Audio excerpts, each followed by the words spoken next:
Naranasan mo na bang makarinig ng chismis tungkol sa'yo?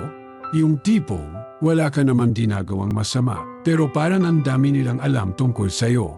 Nakakaloka, di ba? Pero alam mo, sa mga ganyan eksena, may na-realize ako. Hindi naman natin obligasyon na ipaliwanag sa lahat kung sino tayo o kung anong klase tayong tao, di ba? Kasi kahit anong sabihin natin, may mga tao talagang may preconceived notions na sa atin.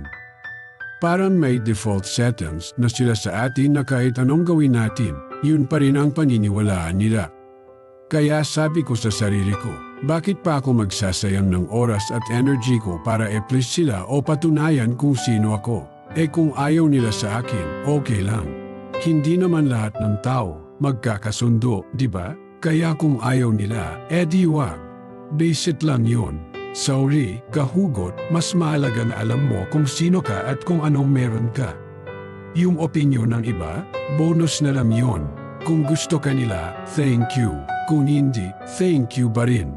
Basta ang importante, masaya ka at alam mo sa sarili mo na wala kang inaapakang tao.